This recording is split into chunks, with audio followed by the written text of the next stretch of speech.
Joshua 5, 10 through 12.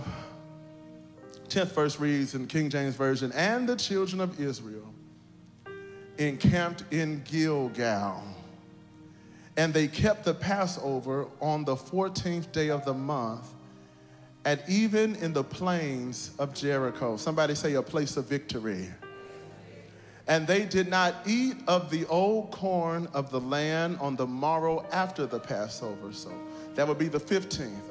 Unleavened cakes and parched corn in the self-same day. And the manna ceased. On the morrow after they had eaten the old corn of the land, neither had the children of Israel manna anymore. But they did eat the fruit of the land of Canaan that year. Father, we thank you today for your word. We thank you that the grass withers and the flower does fade, but your word abides forever. I thank you for speaking in this place as you already have. Order our steps in your word, and we'll give you all the honor and praise. God is great. God is good. Let us thank him for our food. Amen. You may be seated in the presence of the Lord. I want to talk to you this morning from the subject, you are what you eat. You are what you eat. What we see on the outside is a representation of what you are taking in on the inside. I remember when I was a child, my grandmother was very weight conscious, and she said, boy, you got to stop eating all those cakes and everything. You're just blowing up right in front of me. I said, Grandma, I don't like cakes. She said, well, you like something. Because the bottom line is you are what you eat. I said this earlier in high praise, but I want to say it again that on Thursday, March 10th in 2022, at approximately 10 a.m., we signed about 182 pages of documentation that ended a 9-month and 13-day project. 41 weeks or 289 days or 6,936 hours or 400,160 minutes or 24,969,600 seconds. We built a house from the ground up. Show my picture. Okay. The picture of us with our closing sign is going to come up in any second. We are so grateful. Family and friends asked us, there we go. I'm wearing my Moving Forward hoodie, amen, because we moved forward. And I think there are about 36 extra that we just ordered, and hopefully you'll be able to buy one if you want one today. Amen, praise God. You can take my picture down. So family and friends asked us, did we pray over the foundation, or did we write scriptures on the frame, or did we hide a Bible under the steps? And I've seen people do all of those things. But I want you to know that my house is not blessed because of a Sharpie marker. My house is blessed because God called it blessed. Because I honor the Lord with my time, talent, and treasure. Because like Brother Rich, I am a covenant keeper. Because I will pray in my house. Because we will love each other in our house. We will communicate well with each other in our house. That is going to command, the spirit of unity is what commands the blessing over our house. And I hate to burst your bubble, and I know you posted it on Instagram, and I'm not trying to diminish what you did, but I do want you to know that I don't care how many positive affirmations you write on wood with the Sharpie, or how many Bibles you bury under the steps, or how much sage you burn, because some of y'all saints are sage burners, or how many magazines you cut up to create a vision board. I don't care how many preachers you invite over to pray over your house. If you live like hell in the house, it really doesn't matter what you did to the cement and the 2x4s.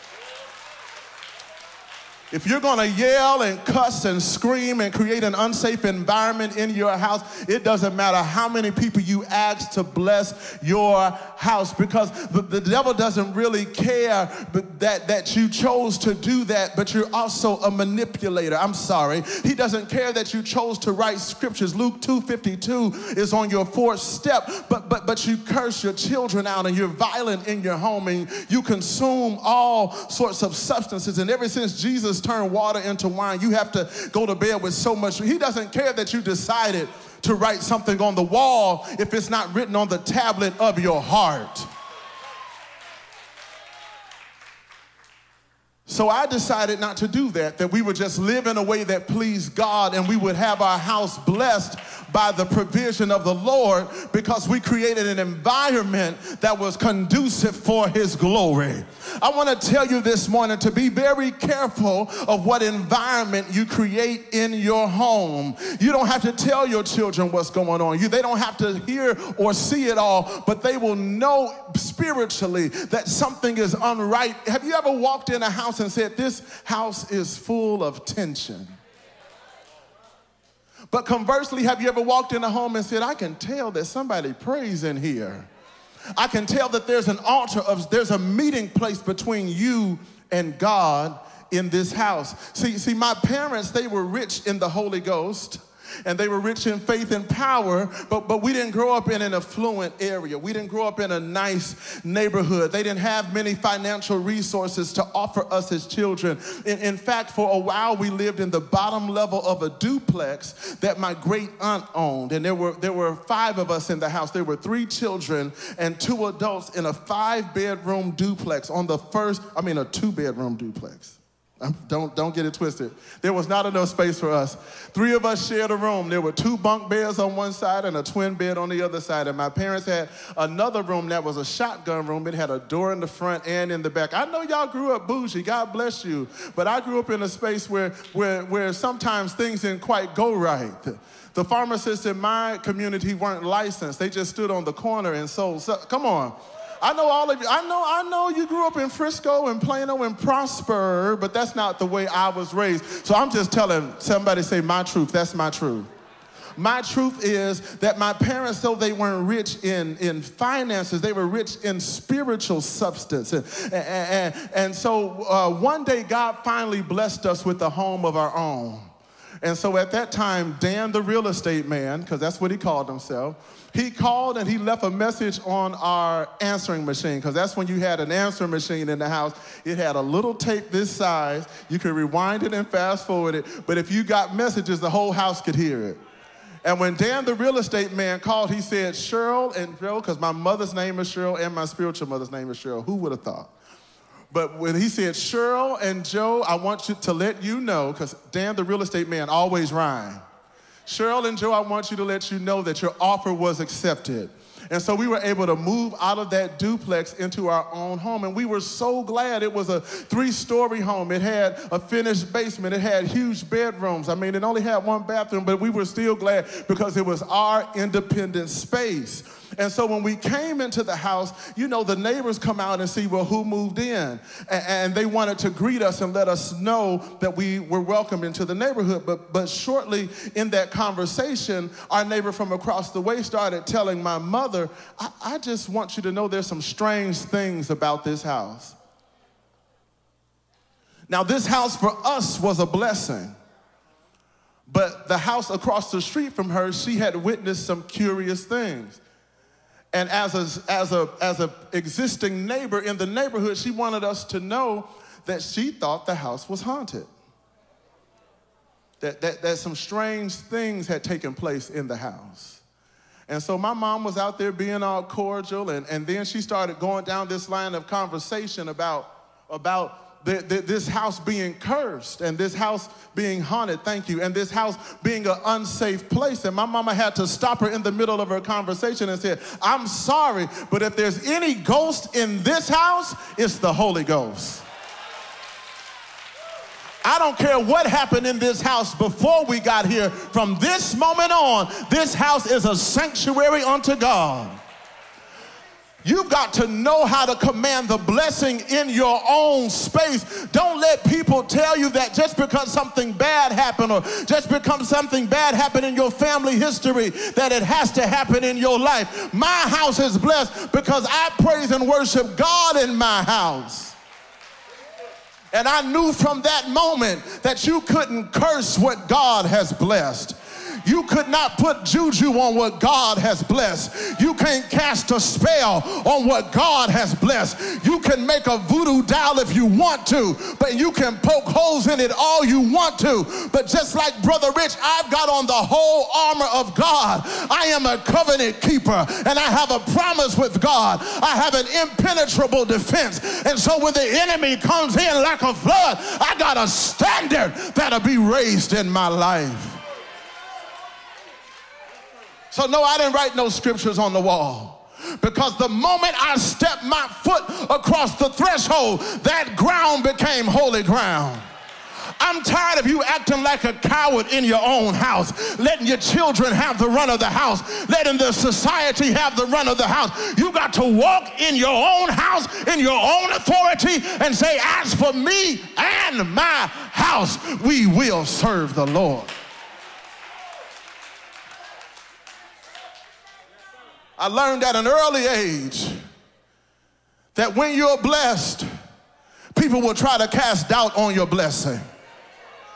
All the lady had to do was welcome us to the neighborhood, but instead she decided to try to cast doubt. That this is a sure sign that you're walking into what God has called you to, because the minute, well, we were living in the hood, nobody had a problem with it. When we were turning off the lights and ducking by the couch, nobody had a problem with where we were living. But the minute we moved into the suburbs, you think that God would let me survive drive-bys and bullets to come out into the suburbs and be afraid of Houdini? Get out of here.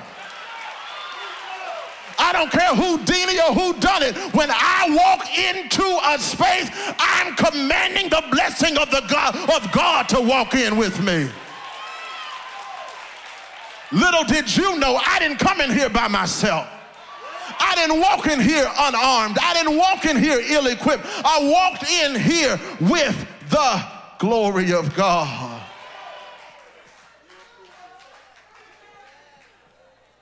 So my parents were homeowners. My grandparents were homeowners. And when we decided, well, I decided, thank the Lord that she agreed, that we would get married, it just came on me that I wanted us to start our life in a house. I didn't want to live in an apartment with my wife, and there's nothing wrong with apartment living. I just didn't want that for my family. I didn't want people above me or people beneath me, because I don't want you to know what I'm doing in my house. That ain't none of your business. Praise the Lord. So I wanted my own space when I got married. I wanted my own domain. If I wanted to pray or if I wanted to worship, if we were worshiping alone or together, I didn't want it to be anybody's concern but me and my house. And so that was a decision I made, and I made that decision based on information, but I hadn't done the prerequisite work. And so I got with the realtor, and we started looking at different homes. But unfortunately for me, 7 years ago, my credit did not match my confession. I had all the faith for it. We saw several homes. There was a home in Savannah that I fell in love with, and because Dorinda Clark Cole came to our church and ran revival and told us when I was a kid, she wrote her name on the house. I wrote my name on that house. This is mine, Joseph. I wrote my name on the house, and even though I had all the actions of faith, and I had all of the acts of faith, and I had all the declarations, I even had the cash, I didn't have the credit. And because I had not done the work in advance, I did not qualify for what God had in store for me. And so I didn't get that house. I mean, I did everything. I shouted like I did today. I praised, I worshiped, I cried. And everybody around us knew that I was looking for a house for us to live in to start our family. But I had not done my part, and so my faith alone wasn't enough. It wasn't enough to get me the change that I needed. It wasn't enough to institute the change that I needed. There had to be some prerequisite. Now, fast forward 7 years, when we went to get qualified for this house, every lender we spoke to said, well, you're well qualified. You're well qualified because at this point, I've done the work. At this point, I've paid bills on time. At this point, I've written letters to creditors. At this point, I've resolved some issues. I didn't fast this one away. I didn't pray this one away. I did sow some seeds, but I also paid some bills. Come on. And I was faithful over those few things. And so by the time God got ready to bless me, the season of blessing did come around again. And I'm thankful that my mistakes of my past did not disqualify me from my future. But what I had to do in the middle was work the process. I had to work the process. I needed change. I needed change. And the reality about change is that before you ever see it on the outside, change has to happen on the inside. I said before you ever see change on the outside, it has to take place in the inside, because real change is an inside job. Real change is an inside job. We see this even in the foods that we eat. And so you've heard it said before, and this message is titled, You Are What You Eat. There is an active scientific discussion around whether conditions that we call congenital or generational or genetic diseases are actually passed on from generations simply by genes or because we use the same recipes. Do you have hypertension because it's in your blood to have hypertension? Or is there hypertension because you salt like the ancestors? Come on, I don't measure anything. I just put it on there until the ancestors say stop. That's how you season. You don't grandmama couldn't measure it, a pinch of this and a touch of that, and before you knew it, the whole family was addicted to lard and extra sugar. And I'm gonna put a disclaimer now and just say that I am not a medical professional. The disclaimer is as following: the information is designed to inspire and provoke change, but it's not provided for medical advice. You should always consult your doctor when it comes to your personal health before you stop or start any treatment. For the record. However, what's being discussed is the impact of diet on some conditions that we consider genetic. The tension around whether or not we see disease expressions in families because we share a home or because we share a kitchen. The dinner table is where we discuss this. And so in epidemiology, we study the trends of disease and are oftentimes trying to determine what we call causality, or the relationship between the cause and effect, or the exposure and the outcome. We're trying to determine the link between exposure and the outcome. There's a graphic for that. It's going to go up any second, I promise. We're trying to decide that if you're exposed to certain things, does it produce a certain outcome? If you're exposed to certain things, does it produce a certain outcome? Understanding that things like smoking cigarettes can lead to something like lung cancer. Understanding something like an unhealthy diet can lead to something like a heart condition. Those are things that we study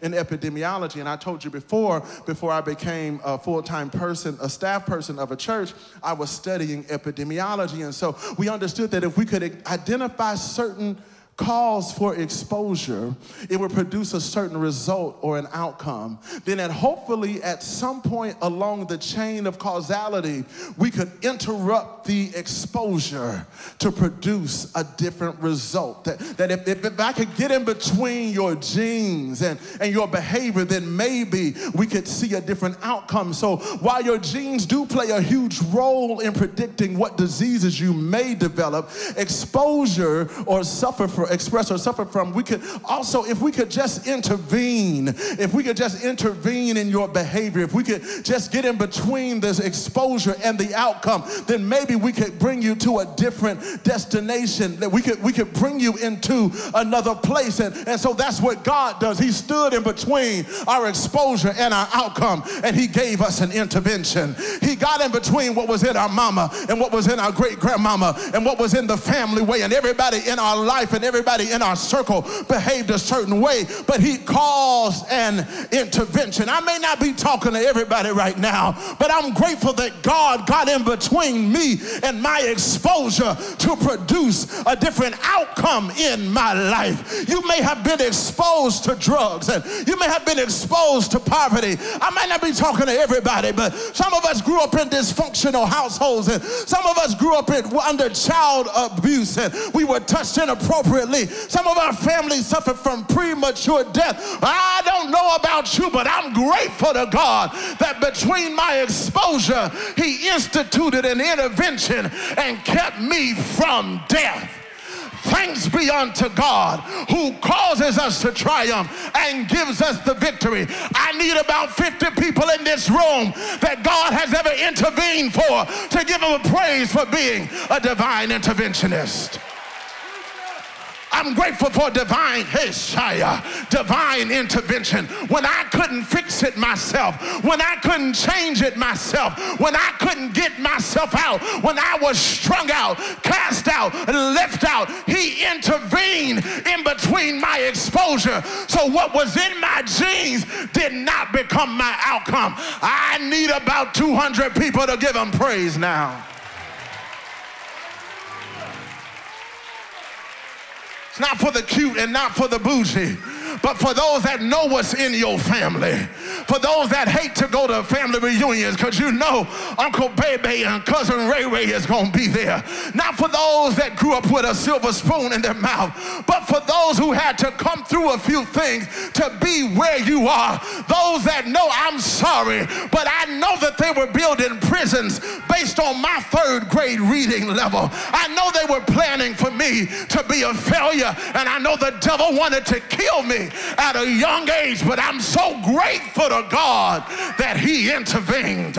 He intervened. He intervened. He intervened. And my grandmama said, he may not come when you want him, but he has a way of being there right on. Somebody say he's an on-time God. Clap your hands and give him glory in here. That's why you don't have to convince me to come to church. I don't care if gas goes to $10 a gallon. I'll be right here in the sanctuary praising God. A daylight savings time or not, I could have had 2 hours of sleep. You don't have to beg me to give God praise, because when I don't care about the seat that I'm sitting in, and I don't care if you sing my songs or not. I don't care if you give me a good parking spot. I don't care if you like my status on social media or not. You can compliment me or not, but I know that I will bless the Lord at all times, and his praise shall continually be in my mouth, because the devil wanted to set me up and kill me a long time ago. He wanted to kill me as a kid. He wanted to kill me in my teens.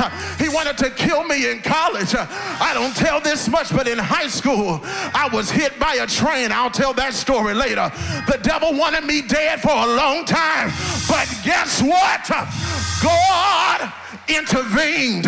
Somebody ought to clap your hands and thank God that he crossed out the exposure. He crossed out the calamity. He crossed out your catastrophe, and he gave you a better outcome. I need about 250 people to shout, yeah!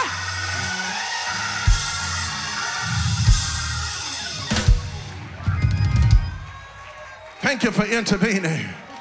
Just in the nick of time. I was right there in the margin of life and death. Every 10 years felt like I had a major crisis, but right in the margins of my crisis was an intervention. I'm grateful for divine intervention. Please be seated, because I'd like to take a minute and just sit right there and tell you how I became a praiser and throw my hands in the air. Just sit right there. I'll tell you how I became a praiser. The things that I went through made me a praiser. The things that I lost made me a praiser. The opportunities that I missed made me a praiser, because I told God I would never miss another chance to give you all the glory. I'll never forget how you rescued me. I got to leave that alone, but Pastor Travis was teaching us last week about the 3 T's of transformation. I won't test you, but it was time, tension, and tempo. You got to find your tempo. And so we understand that to achieve transformation, there has to be work and effort, that there has to be physical effort. But any good trainer will tell you, again, this is not medical advice, I'm not a trainer, clearly, that transformation won't be found by the hour or so you spend in the gym. Real change happens with that bicep curl from your plate to your mouth.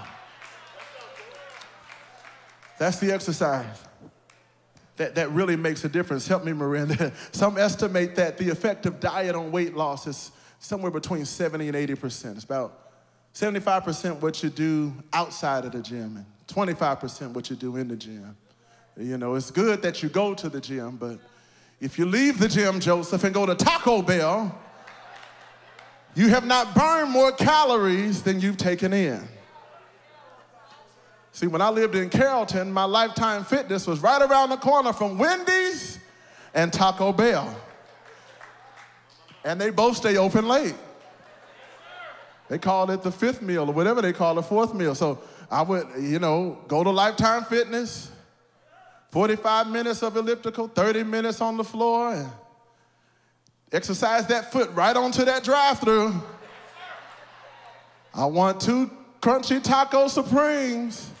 Hold that sour cream, give me that zesty ranch.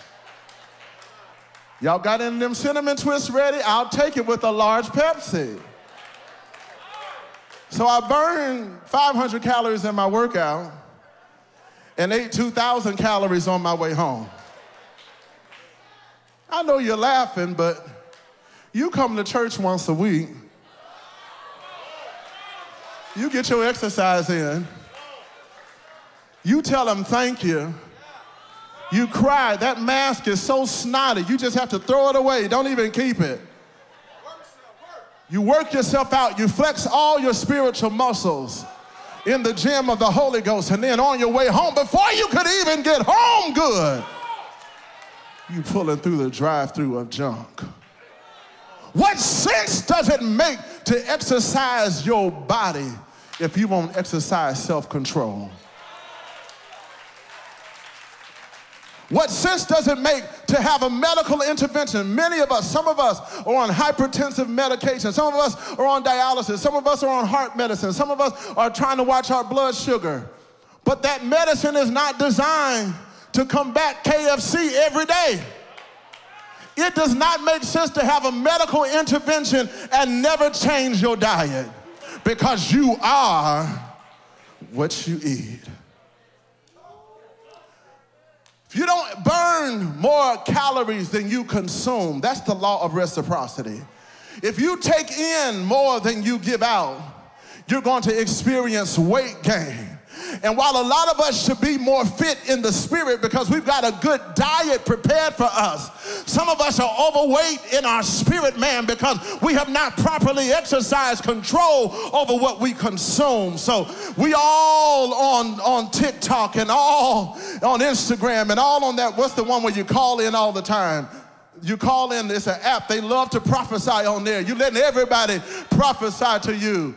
Clubhouse, you on Clubhouse sending $2,000 to a master prophet, but you won't sow $200 in your own church. You're spreading yourself so thin. You got a cotton candy diet. You got a potato chip diet, and every fad that comes out you're a part of, and you want this church to be more spooky, but we got somebody say a balanced diet.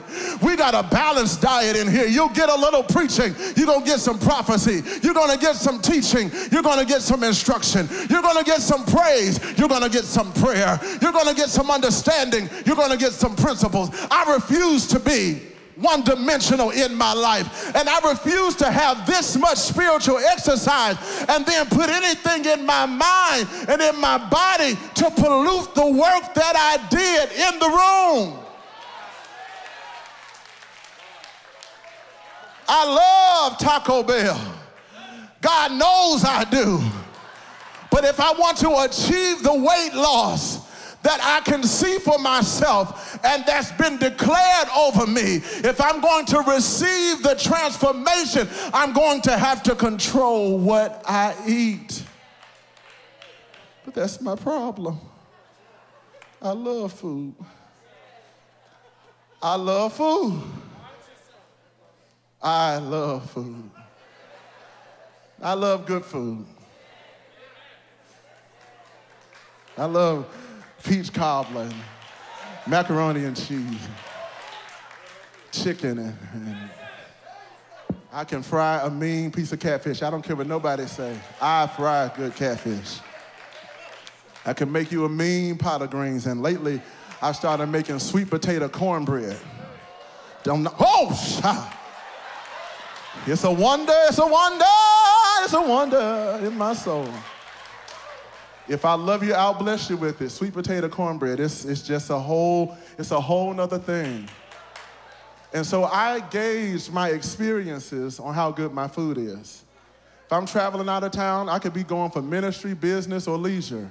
If my food is good, my whole trip is good. Like, oh, this was such a great trip. Well, how many people showed up? Well, only 2 people came, but you know, they fed me in the back, and they had a chef that came in, and it was perfectly catered, and it just ministered to me. You could have lost my bags, canceled my flight, you ran out of rental cars, I got to stay an extra day, but if I could get to that buffet in Vegas, I can't even think of the one. I refuse to go to Vegas until the buffets are all the way open. I don't gamble. I might go to a show or two. I don't gamble, but I will eat. And my whole trip will be good. I will judge you based on your food. I'll judge whether or not I like you based on your food. You'll be walking away and I say, well, ooh, them greens was nasty. I had a friend that got married in California. He invited us to his future wife's house. And he said, oh my God, her godmother cooked. Beautiful home in San Diego. I shouldn't even say that because he'll know what I'm talking about. Beautiful home out there in California. You could almost look out the back and see vistas of mountains and a beautiful sunset. Bishop Brady talked about that holler, mountains in the front, mountains in the back. It was beautiful in California. Most beautiful sunset I had ever seen. And when I went in the house, they had food on every counter. This was probably a 2,000 square foot kitchen. I mean, it was huge. Counters went that way, and it was deviled eggs and fried chicken and greens and just everything, stuff that didn't even go together, like baked beans and fruit salad. I mean, just everything, just a hodgepodge of things. And so my soul got so excited because I walked in that room and I was like, oh, this is about to be a good night tonight. So the big person in me, the fat man in me, piled my plate up high. That's before I knew this lesson God taught me that day. I piled my plate up high, and they were like, oh, they told me, because we went to college in Alabama. They told me y'all was coming from Alabama, and we know y'all like to eat, so we made everything. Y'all, I mean, they had every kind of pork, everything you could want. And so I piled my plate so high, and I mean, it was heavy. It was a two-hander. You know a two-hander, Bishop Ford? You know what a two-hander is? When you got to hold it with both hands, because if you don't hold it quite right, it's going, So my cup was running over. My plate was running over. They were in the backyard grilling shrimp, fresh off the grill, bringing shrimp right to you while you sit down. They had great church punch. I love a great church punch. You put that Hawaiian punch in some ginger ale and a little pineapple juice, put a little sugar in it. You know, in the old school, they put that sherbet on top. Come on, they had the greatest church punch. I was so ready to eat potato salad, everything. And I took one bite. It wasn't good. They had the most beautifully fried chicken wings, and they had sprinkled parsley on the top. I was like, oh, they fancy. And I took a bite, and I said, well, how do you mess up fried chicken? Like, it's really not that hard. It's flour and a few seasonings, and, you know, you get your grease hot and you throw it in. And how do you mess that up? Fried chicken was nasty. Potato salad was nasty. Baked beans, they came out of a can. They were nasty. So I politely took my napkin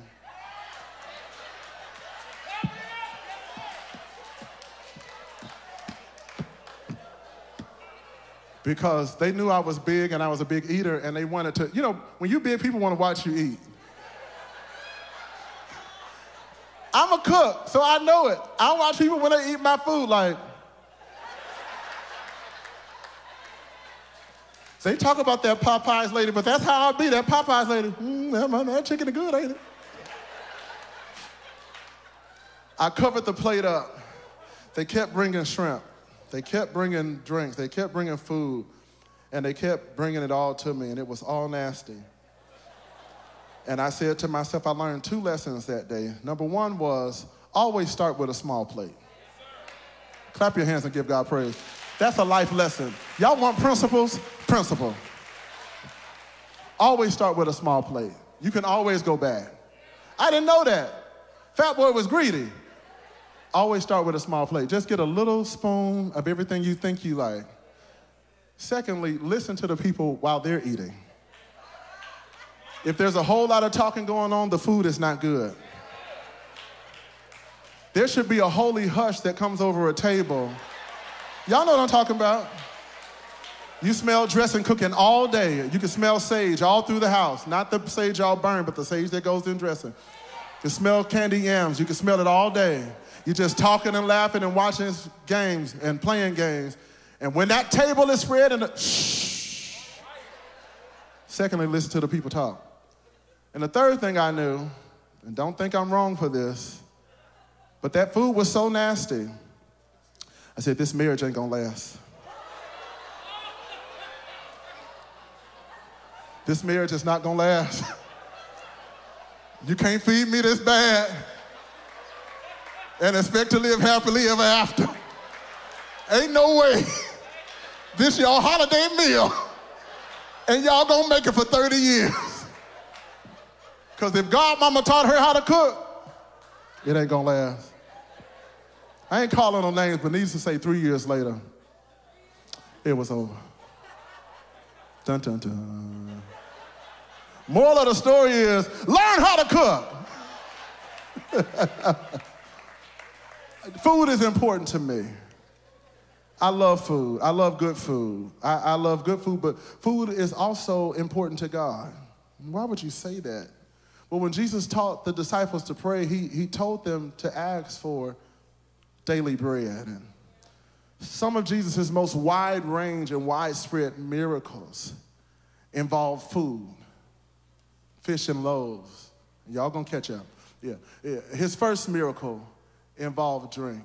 You know, sustenance is important to Jesus. When he wanted to deny himself, he deprived himself of food. Food is important to God. And one of the last things Jesus did with the disciples before he ascended was shared a meal. We call it the Last Supper. He ate and he drank with his disciples. Many Jewish holidays are called feast.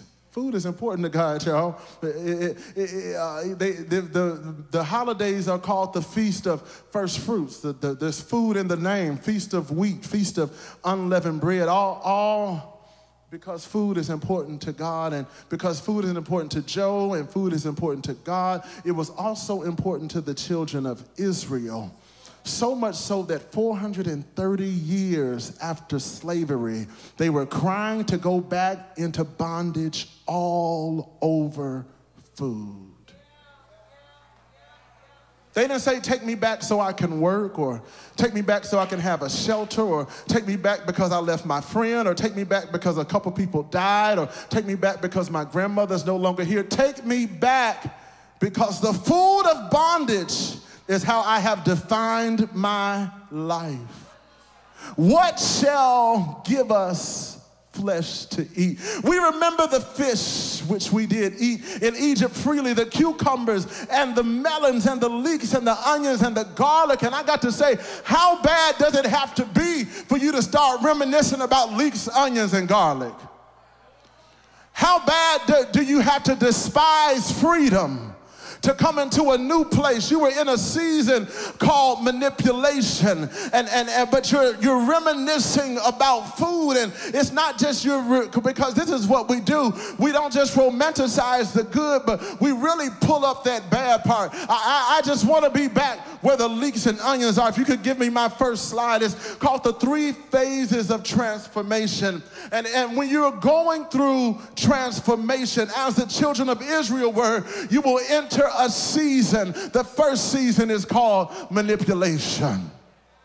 Has Has anyone ever lived in a season called manipulation, where you were sustained by the hand of man, where you just had enough to get by? It wasn't enough to empower you. It was just enough to keep you hooked. It wasn't enough love to make you his woman. It was just enough love so that when he called you in the midnight hour, you were sustained in the land of bondage. You were feeling bound, and you were eating the diet of bitter herbs, but you were honoring the bitter herbs. Have you ever smelt the breath of somebody who was in love with bitter herbs? I'm not trying to be funny now, but when you eat the food of bitterness, it comes out in your breath and it comes out in your pores. Have you ever talked to somebody? They were so glad to join this church, but they were fed prior to coming here on a diet of bitter herbs. When we closed on our house, we met one of our neighbors across the street, and she said, I would never buy a home made by History Maker, but she had been fed by the herbs. They were bitter. I was so glad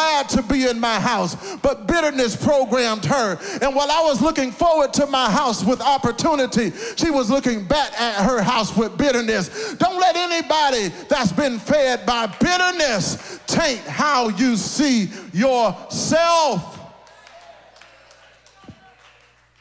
Egypt, a place that was originally a place of refuge, had turned into a place of captivity.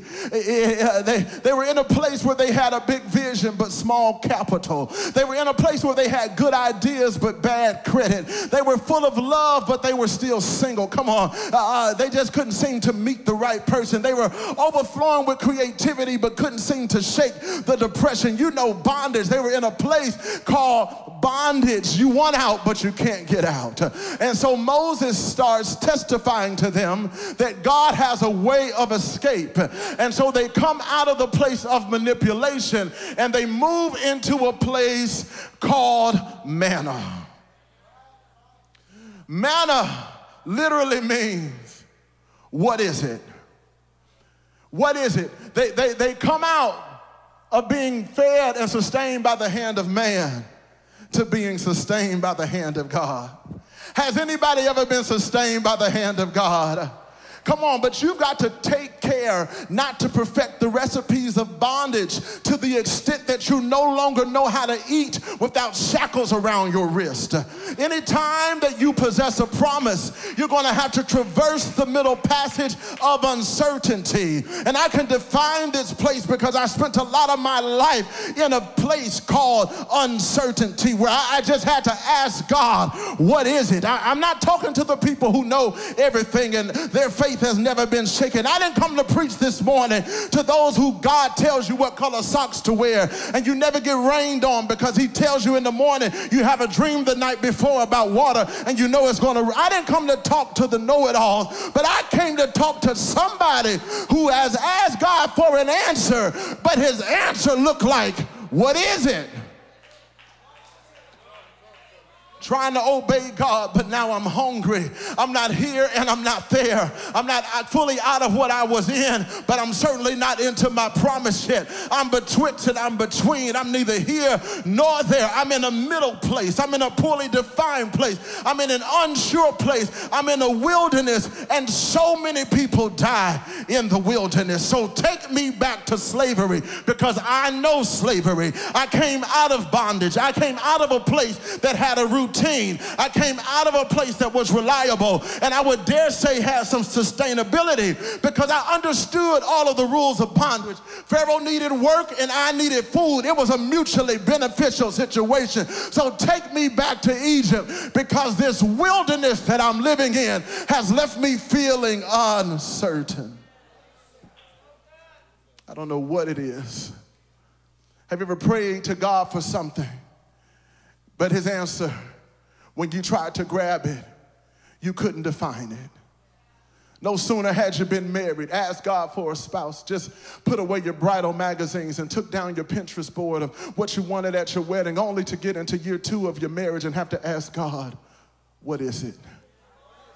Started the business while you were working full-time and got a lead on a good opportunity, and you decided to walk away from your full-time job only for that big lead to pull out at the last minute. And even though you took the certification classes and you know how to be an entrepreneur, you're in the middle of your business asking God, what is it? Has anybody ever had to live through a season called manna, where I feel like my life is stuck in a cycle that I cannot get out of. They said, you got me going in circles. Oh, around and around I go. I'm spun out over you. I'm going in circles, and I didn't mean to, but manna is divine provision. Manna is a daily miracle, so much so that they couldn't even carry it from day to day. If they tried to carry over their manna from one day to the next, it would grow worms and it would spoil, except for the day before the Sabbath, because God told them to keep the Sabbath holy. So they couldn't carry manna. They would get enough that day for 2 days, but it was a daily interval miracle. He loaded them up with blessings daily, and even though that should be a good thing, they still don't fully know how to define it, and so they're trying to build a future off a miracle. And you can't build a legacy off manna, because you only get enough to last you from day to day. There has to come a season in your life. We always will make time for signs, wonders, and miracles, because those are given to us so that we can know that God is still God. But you shouldn't need a miracle to pay your rent. Either you are living above your means, or you have not trained yourself to try to execute the lifestyle that you're trying to live. But there is a certain point where a miracle is an insult to the intelligence of God and to the power that He's given you to create wealth. Because there is going to come a day when the manna ceases. And this season is called manifestation. You go from manipulation to manna to manifestation. And while in the past you were sustained by the hand of man, and at one point you were sustained by the hand of God, God is going to bring you into a season where you're going to have to be sustained by the work of your own hand. This is a place called Canaan. This is a place called the promised land. This is a place where you got to feel the responsibility of your miracle. I am the miracle at this point. I'm not asking God to give me a miracle. I'm asking God to make me a miracle. Make me somebody's answer. Make me somebody's breakthrough. Make me somebody's solution. Because in this season, I'm going from that place where I ask God, what is it? And I'm coming into a place where I'm telling God, I will eat of the produce of the land. Somebody clap your hands and tell God thank you. You've got to get to a place where you are productive. You've got to get to a place where you are sowing seeds. You've got to get to a place where you are willing to break the ground and reap a harvest from the labor of your own works. And so that's why when Pastor Brady said on next week when she's going to be talking about finances, that thing leaped in my spirit, because I wanted to tell you that you've got to come into a season of harvest, but you'll only enter a season of harvest if you've been sowing.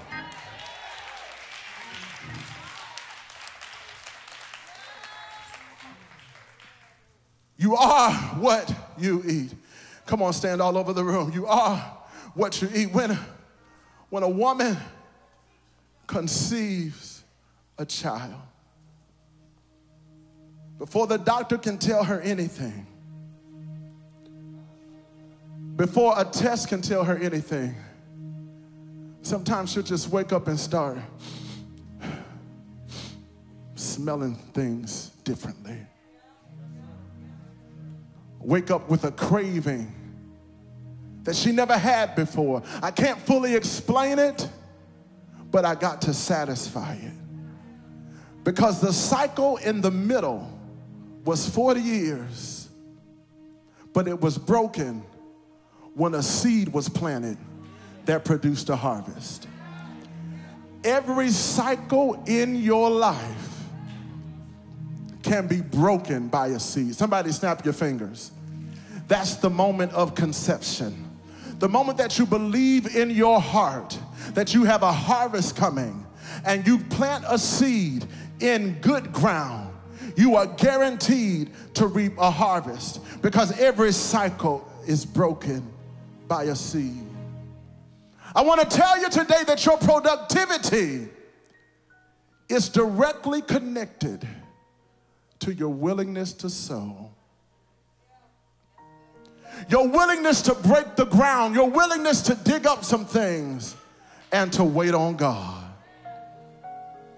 I believe in this place that God is getting ready to break some cycles.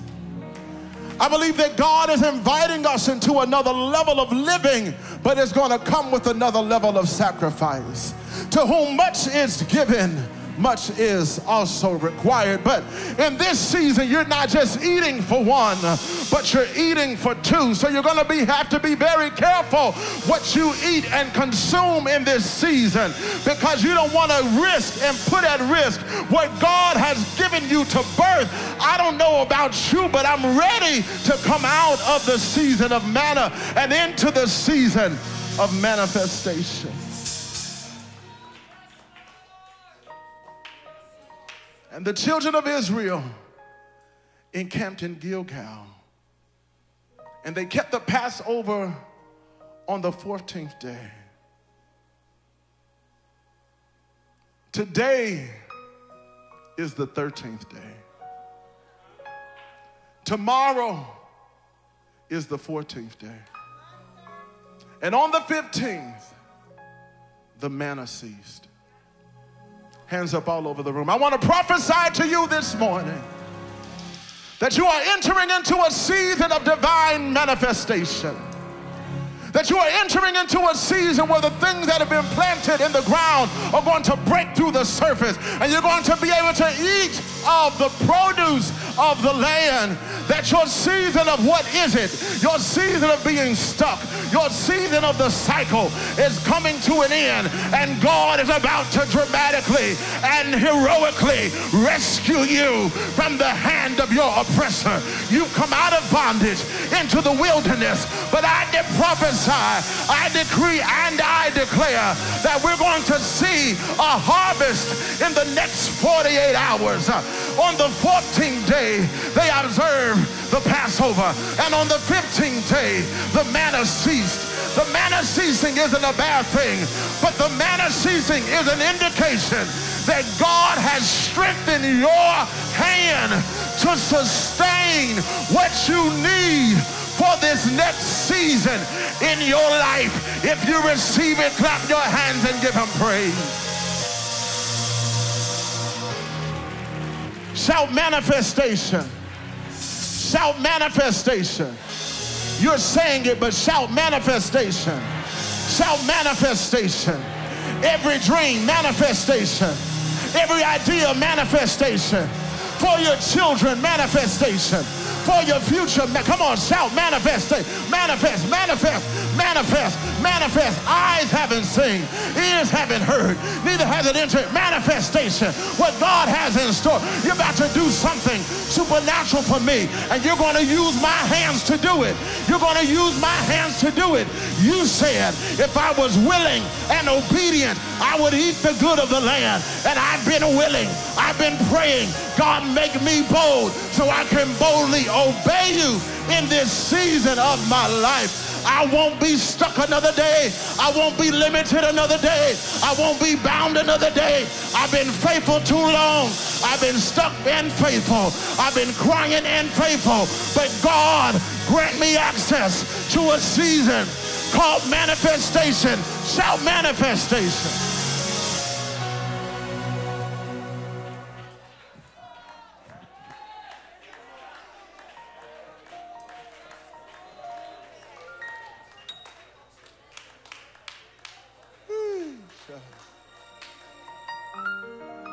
A few days ago, we lowered into the ground a seed named Pastor Donald Brady. We declared in that moment, as spiritual sons and grandsons, that we would walk into the manifestation of the mantle that our predecessor carried. That we will stand in the sanctuary and declare mighty God until the power of a mighty God swept into a room. We tapped into an ancient oil because Pastor Donald Brady was connected to the Ancient of Days. And so as we rendered him back to the ground, we're expecting God to give us a multiplied harvest. If you want that harvest in your life, I need you to take about 60 seconds and just go after it, go after it, go after it. Where is the God of Elijah? Where is the God of Donald Brady? Where is the God of Fannie Lilly? Where is the God of Thomas Lilly? Where is the God of Bertha Anthony? I want to know that God. Demonstrate a season of manifestation in our life.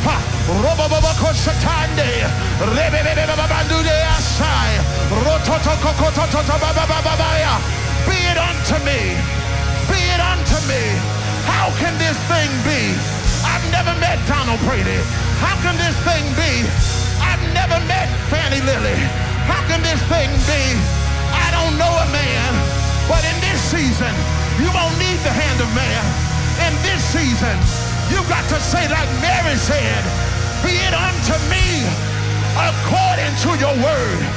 Be it unto me the mantle of prayer, the mantle of prophecy, the mantle of miracles, the mantle of manifestation.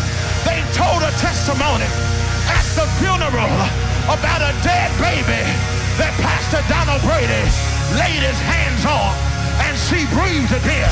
I want that power. Don't call the ambulance. Call the elders and they shall lay hands on the sick. Ministers and elders, get your hands up, up, up, up, up, up, up, up, up. A manifestation of signs and wonders to them that believe. We're coming at show. I declare unto you, this shall be the beginning of day. I decree unto you, this shall be the turning of the tide in your favor. What was impossible is breaking open. What was impossible is breaking open. Break, break, break, break, break, break.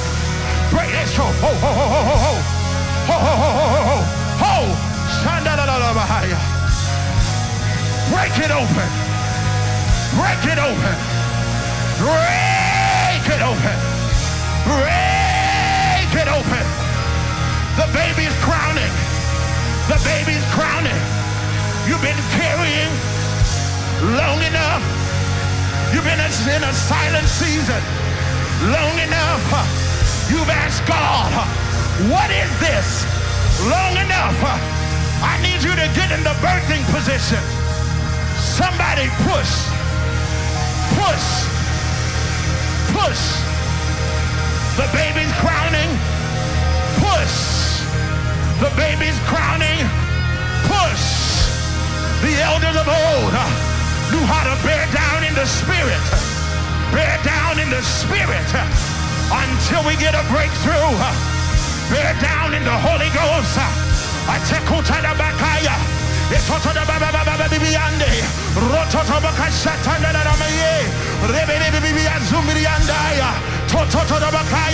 Push until you birth the next level. Push until depression is broken. Push until suicide is broken. Push until poverty is broken. You are what you eat. Now taste and see that the Lord is good, and birth that baby. Whoa! I'm not gonna miscarry. Oh! I'm not gonna miscarry. Oh! But full term, fully developed, completely baked at the right season. This is the right season. This is the right time to push. You've been carrying. You've been uncomfortable. You've been waddling. You've been struggling. I wonder if there anybody here who's ready to give birth. I need you to bear down and say, I'm going to birth at full term. I'm going to birth a fully developed baby. I'm going to birth. Yes, Lord. I'm not going to give up. Not another miscarriage. Not another miscarriage. Not another preterm birth. Not another spontaneous abortion, but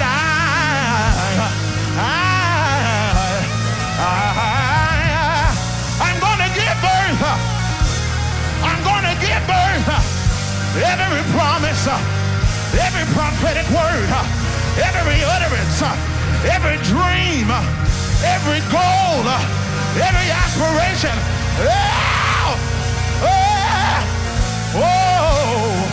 I'm going to give birth. I'm in Canaan now. I'm in my promise now. You should have killed me in the wilderness.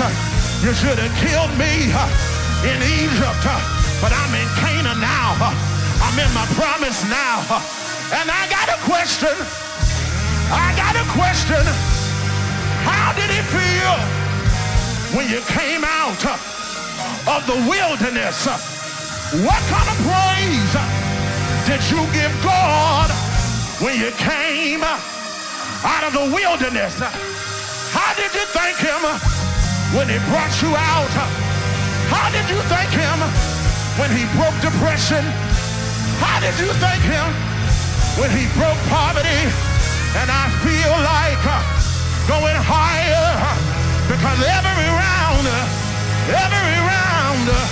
goes higher and higher. We're going up, up, up. We're going up, up, up to another level. The half has not been told.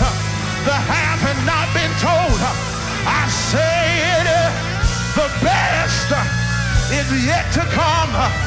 I said the best is yet to come. Somebody shout yes.